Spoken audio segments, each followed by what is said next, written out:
Pero como estamos escuchando discursos, y hubo también discursos no solamente acá en la Argentina, como están escuchando ahora en el Museo del Holocausto, sino también en el Foro de Davos, les prometimos que iba a estar con nosotros un gran invitado y que les iba a gustar, más que nada porque vive en un país que está liderando a alguien que está en las antípodas de Javier Milei, y por eso me da el gusto de presentar a Juan Ramón Rayo. ¿Qué tal? Bienvenido, ¿cómo estás? ¿Qué tal? Buenas noches desde España.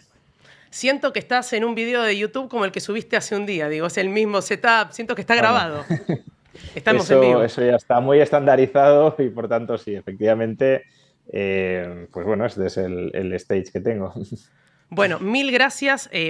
Por supuesto, si no lo conocen a Juan Ramón Rayo, él es economista, es un youtuber, perdón que te diga youtuber, la verdad me parece algo No. fenomenal porque tenés más de casi que tenés 1 millón de seguidores, tenés 850.000 suscriptores en realidad. Tus videos son muy vistos y bueno, la realidad es que todos los análisis que vos haces no solamente es en función de lo que sucede en España, sino también que estás siguiendo de lleno lo que está pasando en la Argentina. ¿Por qué esa curiosidad con el país? ¿Por qué metiste, digamos, la lupa en lo que pasa acá? Bueno, yo creo que Argentina está convirtiéndose, de manera voluntaria o no, pero en un experimento o cuasi experimento, diríamos los economistas, de qué sucede cuando se pasa de una política extremadamente intervencionista y yo diría incluso irresponsablemente intervencionista, es decir, casi el peor intervencionismo que podía haber, un intervencionismo sin cabeza y extremadamente cortoplacista, que por eso se degeneró en un conato de hiperinflación. Cuando cambias ese modelo, que además hasta cierto punto con sus variaciones es el que ha estado vigente en el país durante décadas y explica su estancamiento secular, ¿qué sucede cuando eso lo reemplazas por una política que al menos de manera declarada y también en gran medida en los hechos es una política liberal libertaria? De hecho, diría el primer programa liberal libertario autoconscientemente manifestado de la historia de la humanidad, ¿no? Lo que suele decir Javier, el presidente liberal libertario de la historia. Entonces, creo que es un experimento o al menos una experiencia que todos tenemos que seguir muy de cerca, tanto los que nos sentimos o nos queremos liberales libertarios, porque consideramos que es la filosofía política que mejor contribuye a el florecimiento del ser humano, de cada ser humano, tanto en su faceta de autodesarrollo personal como en su prosperidad material, cuanto también los que no son liberales libertarios y no lo son creyendo que esta filosofía política conduce al fracaso. Bueno, pues veamos en la práctica qué sucede cuando estas ideas se aplican y qué resultados producen. Y de momento creo que el experimento está saliendo incluso mejor de lo que los más optimistas esperaban. Coincido plenamente, de hecho esto es lo que te dicen desde el gobierno, no esperaban los resultados tan rápido, ellos pensaban o tenían una proyección para quizás 2025 finales. Ahora, les cuento, del otro lado están locos, evidentemente te siguen, acá dicen grande Malena, invitado de lujo, te siguen mucho a través de YouTube y además porque incluso el presidente también a veces retuitea lo que vos comentás respecto a la economía. Pero les cuento algo. Vamos a hablar de distintos temas con Juan, vamos a hablar de lo que sucede en España, pero hay un video que subiste hace unos 2 días, creo, donde vos haces un análisis de lo que comenta Javier Milei en el foro de Davos. Algunos me preguntan por qué digo Davos, la pronunciación real es Davos con tilde, después se hispanizó y se habló de Davos. Es un foro económico mundial. Y Milei fue con claramente el foco de anti-woke. ¿Cuál es tu lectura? Porque nosotros acá estamos en Argentina, lo miramos desde adentro, pero nos interesa la mirada internacional. ¿Qué es lo que ves vos? ¿Qué es lo que se ve desde España? Bueno, es verdad que es un foro económico, pero es un foro donde muchas veces de lo que menos se habla es de economía o de temas directamente económicos. Sin ir demasiado lejos, por dar el contrapunto, el presidente del Gobierno de España, Pedro Sánchez, a última hora cambió el tema de su discurso y habló de la necesidad de regular, es decir, censurar las redes sociales, que eso obviamente tiene implicaciones económicas, pero no es como tal un tema económico. Por tanto, no fue ni mucho menos Milei el único que no habló estrictamente de economía, sino que dio una batalla cultural más amplia. Ay, se nos cortó Juan. Ahora lo vamos a arreglar. Bueno, les dije, estábamos ahí arreglando unas cuestiones con el Zoom, porque al principio no lo podíamos conectar, dijimos si 20 le lo estaban solucionando ahí los chicos. Ahí dice Agus, canal de este tipazo, Juan Ramón Rayo, con doble L, no con Y, tipazo súper objetivo, y a mí también me pareció súper objetivo. Les sugiero que miren el video de su análisis del discurso de Milei. La verdad que me parece un tipo bastante objetivo, independientemente de la ideología como él se define dentro de su perfil.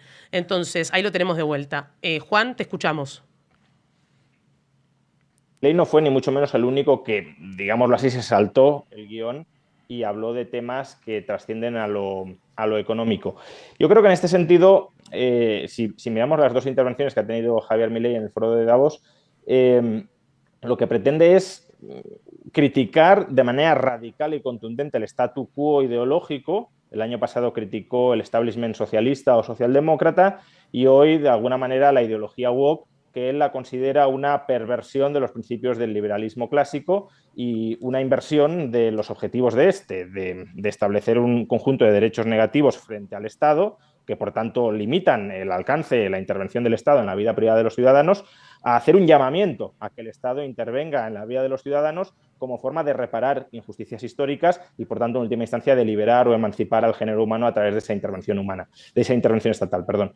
Entonces, yo creo que el objetivo aquí de Milei era remover conciencias, era plantar cara a lo que se ha escuchado de manera casi única durante muchos años en este foro económico. Es más, él también en público dijo que gran parte de la responsabilidad de la extensión de estas ideas se debía al propio foro de Davos.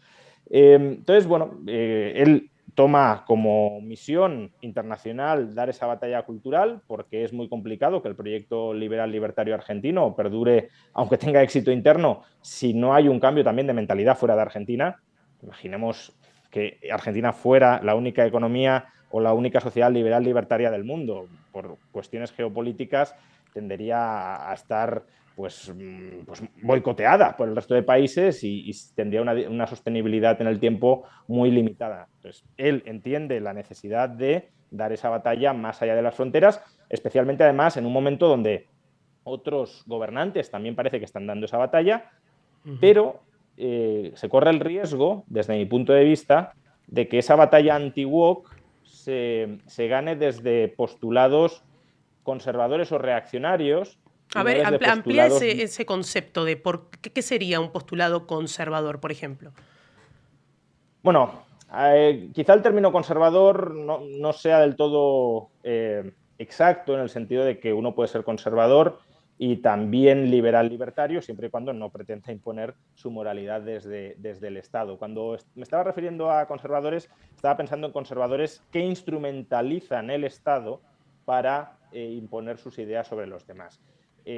Bueno, creo que hay gobernantes de derechas en el resto, en Europa y también en Estados Unidos, que no son liberales libertarios y que pueden tener una tentación de dar la batalla y dar por ganada la batalla a lo woke desde esa perspectiva u óptica conservadora estatal o estatista conservadora. Y lo que está haciendo Milei es tratar de también ganar esa batalla cultural dentro del campo de las derechas, por decirlo de alguna manera, que la derecha hegemónica que pueda resultar de esta victoria frente a lo woke no sea la conservadora estatista, sino la liberal libertaria. De tal manera que, claro, si le tenemos que dar la vuelta a lo woke, ¿qué significa? La contracara. Que el Estado haga lo mismo que hacían los woke, pero contra los woke.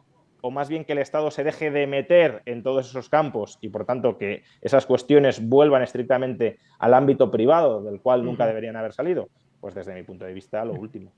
Para Juan, bueno, muy interesante lo que comentás. Juan, les cuento que es economista. Nosotros le preguntamos por qué hizo este video. Les sugiero que ingresen y lo vean porque él hace un análisis para mí realmente objetivo de lo que dijo Javier Milei en el foro. Pero me voy a meter de lleno y también le voy a decir a los chicos que están en la mesa que también participen. Hay algo que es interesante, que en ese video vos mencionaste a Pedro Sánchez. Contanos cuál es el eco de Javier Milei cuando habla de esto en España, que si realmente toma la magnitud que nosotros vemos desde acá, y qué es lo que opinás, ¿no? ¿Qué es lo que opinan los españoles, lo que vos podés ver en las redes sociales sobre esta cuestión de la censura, las distintas medidas económicas que está llevando adelante? Bueno, aquí hay dos temas, ¿no? Yo creo que por un lado Javier Milei se ha convertido en un referente político y cultural en el conjunto del planeta, es decir, lo que dice y lo que hace trasciende con mucho a la política interna argentina. Yo creo que esto es incuestionable, tanto en España como fuera de España. Pero además, la otra cuestión es que durante bastante tiempo, por conveniencia electoral de nuestro presidente del gobierno y también por conveniencia mediática para ocultar determinados escándalos propios, el propio Pedro Sánchez quiso confrontar directamente con Javier Milei. Lo recordaréis en el episodio de ruptura de relaciones diplomáticas de hace algunos meses. Todo eso fue una estrategia diseñada desde la Moncloa para, de alguna manera, generar una especie de cierre de filas nacionalista en torno a Pedro Sánchez contra el extranjero, en este caso Javier Milei, que ataca al representante de todos los españoles. No le salió demasiado bien la jugada porque no generó desde luego demasiadas simpatías entre todos aquellos que ya no tienen demasiada simpatía hacia Pedro Sánchez. Pero ese fue el intento, ¿no? Convertir a Milei en la némesis de Pedro Sánchez o viceversa. Y por tanto, claro, si el presidente del gobierno de España llega a considerar a Milei como su antítesis, pues obviamente lo que diga Milei, más allá incluso de la repercusión que ya tiene de per se fuera de las fronteras argentinas, pues adquiere especial relevancia dentro de España. Y además en el capítulo de las redes sociales diría que esto es especialmente sangrante, porque es verdad que aquí, probablemente en muchos otros puntos, pero aquí desde luego su visión no puede ser más opuesta. Javier Milei siempre ha defendido que no hay que censurar desde el Estado las redes sociales, que hay que permitir que las compañías proveedoras de estos servicios se autoorganicen, establezcan sus normas internas como consideren mejor para sus usuarios, es decir, sin presiones directas o indirectas, abiertas o cerradas, transparentes u opacas del mundo político.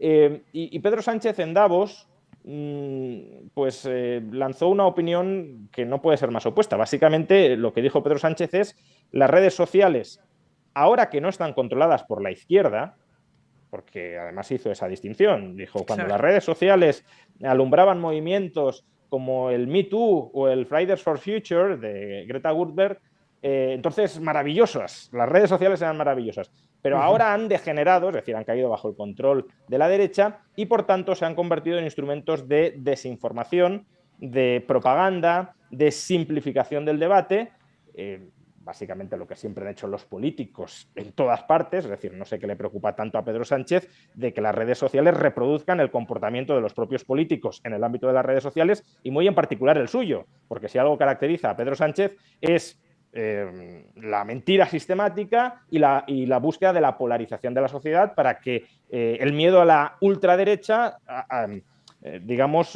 galvanice los apoyos de la izquierda a su alrededor, ¿no? Correcto. Entonces, dijo, claro, como las redes sociales hacen esto, son un peligro para la democracia y eso significa que hay que reinterpretar las redes sociales como si fueran un recurso común de la humanidad y, por tanto, que los políticos, que ya no controlaban, claro, los flujos de información tras la emergencia de las redes sociales, que los políticos regulen las redes sociales, que se acabe el anonimato en redes sociales, es decir, que los políticos, no los ciudadanos, esto además también es importante, que los políticos, los cuerpos del Estado, conozcan quién está detrás de cada perfil y que, por tanto, si no pones un DNI, un documento nacional de identidad, no puedas acceder a las redes sociales ni puedas vincularte con un perfil. Que además las redes sociales abran sus algoritmos para que la Unión Europea les diga qué han de escribir en esos algoritmos en términos de moderación de contenidos, por tanto, la censura desde las leyes europeas. Y por último, claro, ¿qué pasa si los dueños de las redes sociales se niegan a hacer todo esto? Pues no solo se les impondrán sanciones económicas, como hasta ahora, sino que directamente Pedro Sánchez aboga a meter preso a, por ejemplo, Elon Musk si pisa suelo europeo y no ha querido someterse a las directrices de la burocracia europea. Esta cuestión de regulación. Le abro a la mesa para que le pregunten, porque él es economista y también pasan cosas económicas en España y nosotros hacemos la comparación. ¿Cómo va, Juan? Osiris te habla. Te quiero hacer una consulta respecto a una discusión que es cada vez más prevalente hoy en día en Argentina y que sé que en España hoy día es un tema muy, muy picante, que es el tema de la inmigración y los controles de inmigración y las potenciales ramificaciones económicas que pueden tener. ¿Cómo lo ves desde allá y cómo crees que podemos por ahí prepararnos acá para poder afrontar esa discusión teniendo la ventaja de ya haberlo vivido en España? Claro, a ver, en principio el liberalismo es favorable a la libertad de movimientos de personas. Lo que sucede es que estamos en un mundo donde tenemos estados gigantescos, estados de bienestar hipertrofiados, que redistribuyen fortísimamente los recursos desde un grupo de la población a otros grupos de la población.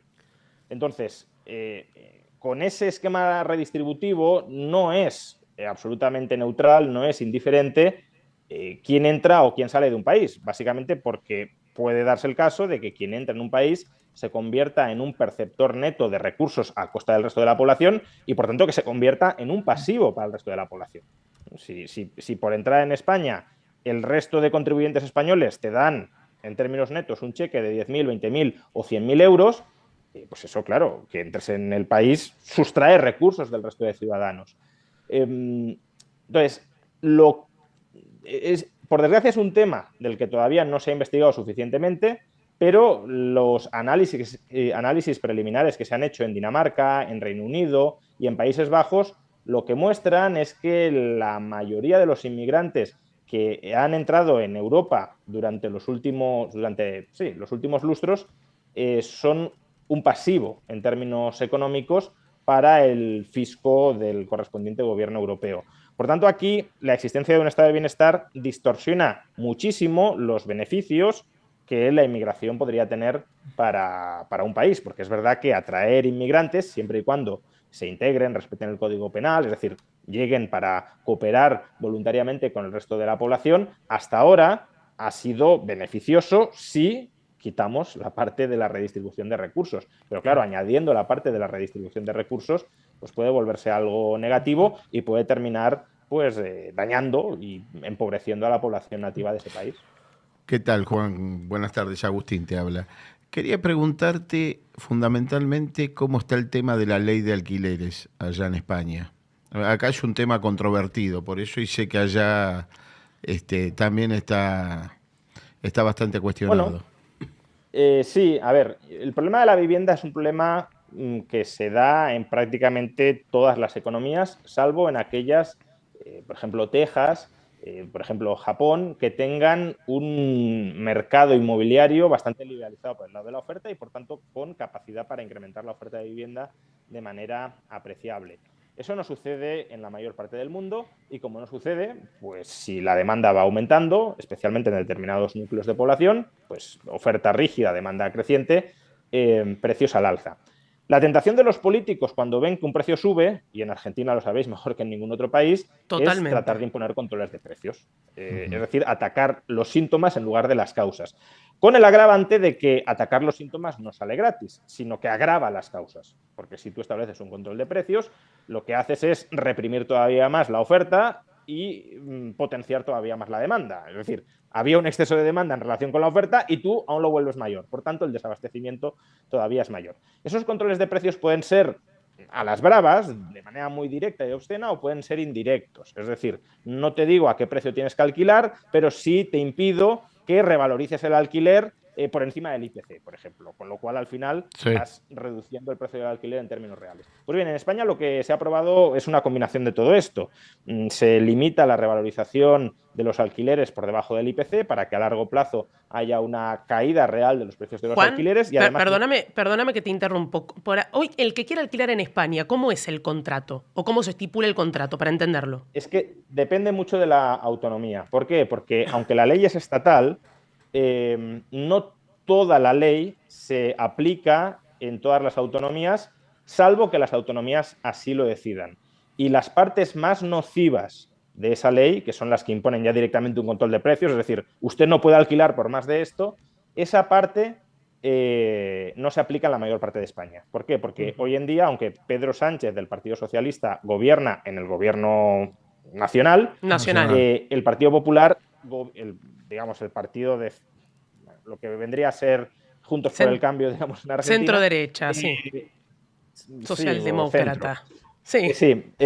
Gobierna en casi todas las autonomías. Entonces, todas las autonomías del PP no han aplicado la parte más nociva de esa ley. Entonces, los efectos se ven claramente en Cataluña. En Cataluña la ley ha conseguido bajar el precio del alquiler, claro, porque si tú lo bajas por ley, pues el precio baja, pero la oferta de vivienda se ha desplomado y por tanto es mucho más complicado encontrar vivienda en Cataluña que, por ejemplo, en Madrid, siendo complicado encontrarla en Madrid, pero es que en Cataluña directamente el desabastecimiento pues es brutal. Hay como alrededor, si no me baila la estadística, como alrededor de 200 interesados por cada piso anunciado. Y una pregunta. El control de alquiler se han disparado el desequilibrio entre oferta y demanda. Acá tenemos un gran problema legal con el tema de los desalojos, tanto los desalojos por ocupaciones ilegales como el desalojo por falta de pago de los alquileres. ¿Cómo es la situación en España?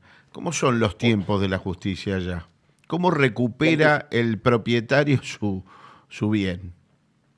Pues el problema, no conozco el caso concreto argentino, pero por lo que describe será muy parecido a España.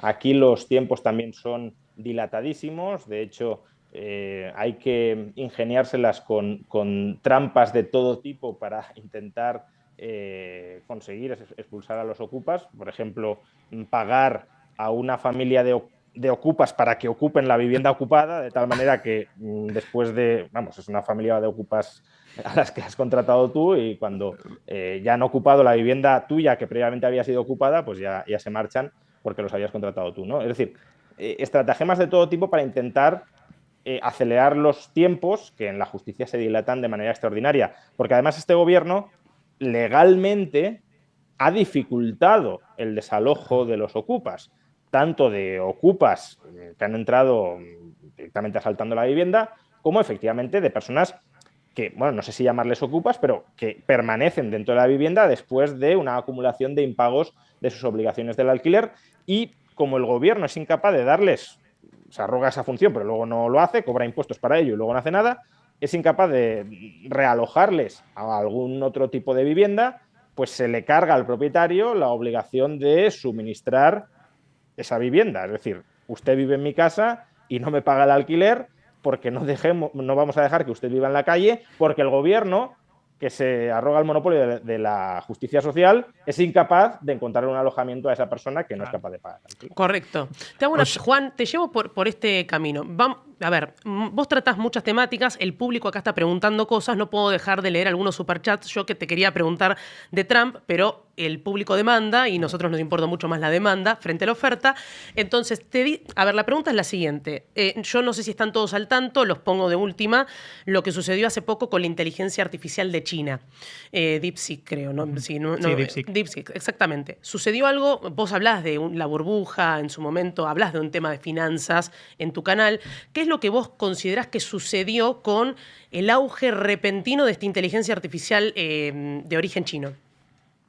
Bueno, básicamente ha supuesto una inyección de nueva información que no estaba en el mercado y que obliga a reevaluar todas las estimaciones de precio y de beneficios futuros esperados de las empresas dentro de la industria de inteligencia artificial. Básicamente lo que ha conseguido DeepSeek es una capacidad cognitiva equivalente al último modelo comercial de ChatGPT en Europa, que es el O1.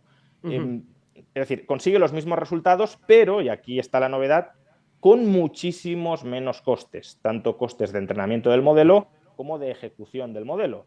Oficialmente dicen que el entrenamiento del modelo para reproducir algo equivalente al O1 de ChatGPT solo ha costado 6 millones de dólares.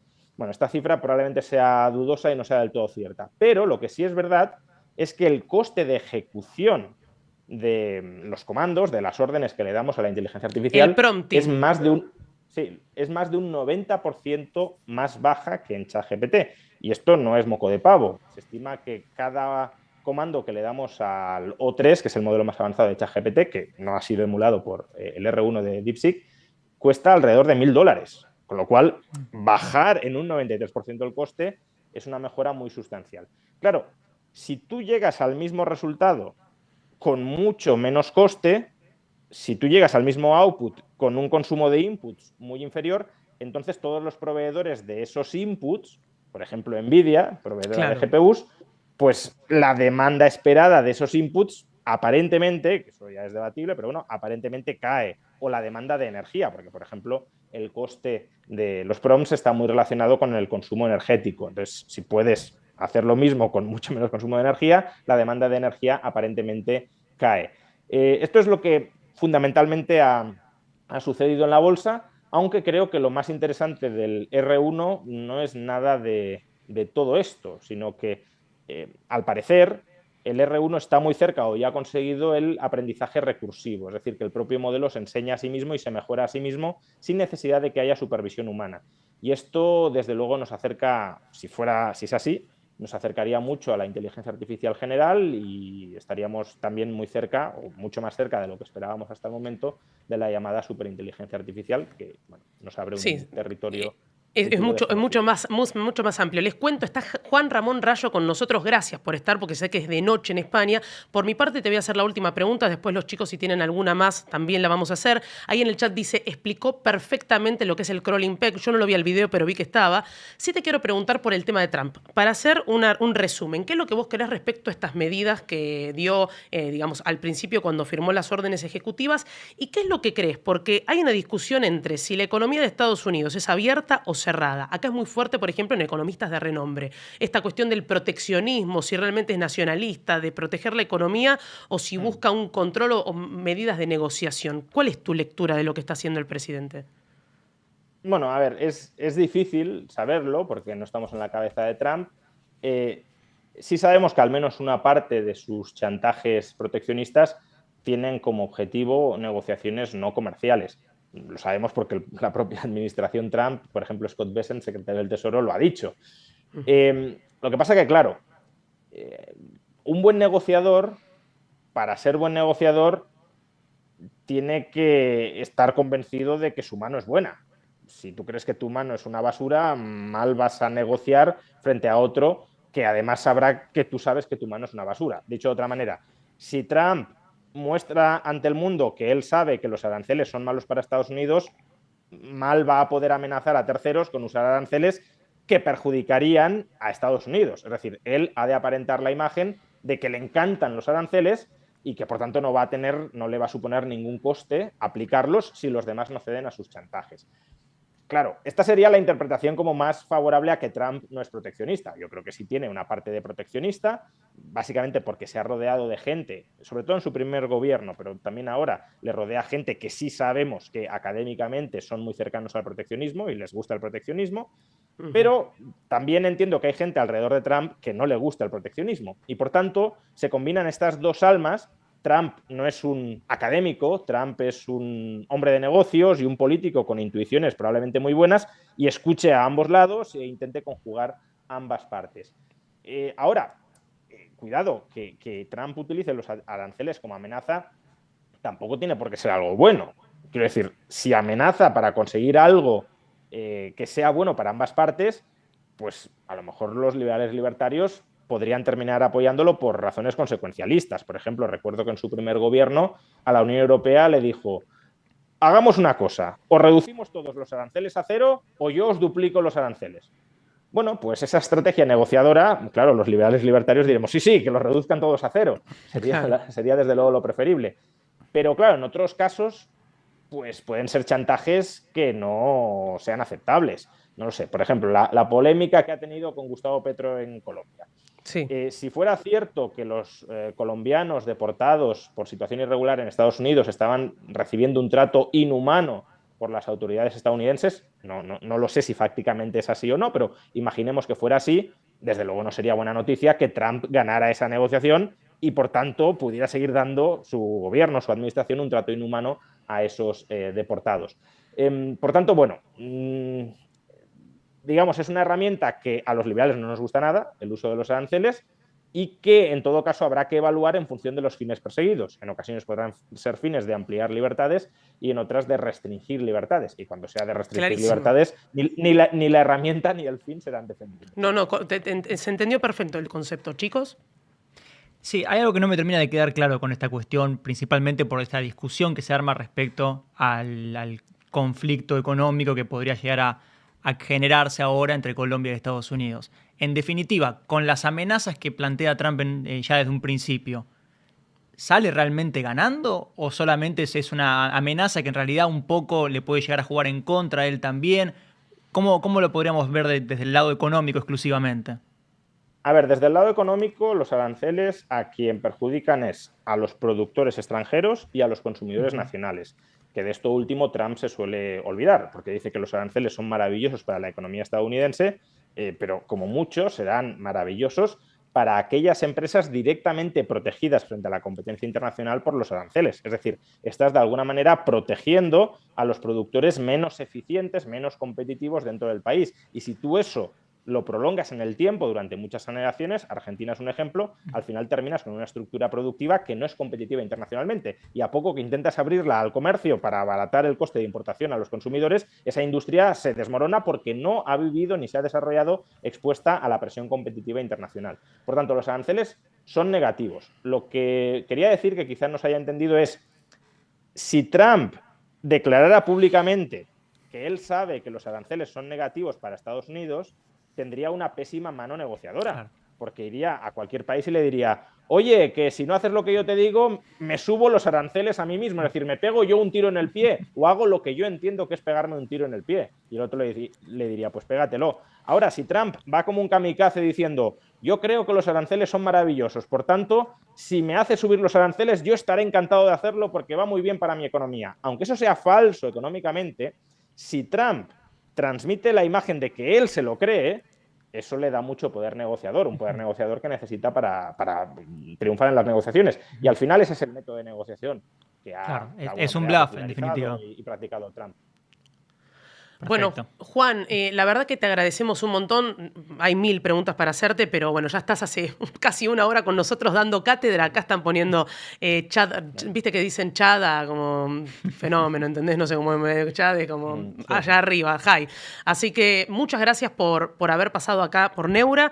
Te vamos a invitar nuevamente, espero que nos acompañes. Estamos conversando con Juan Ramón Rayo, es doctor en economía y además lo pueden seguir en su canal de YouTube, Juan Rayo. ¿Es así, no?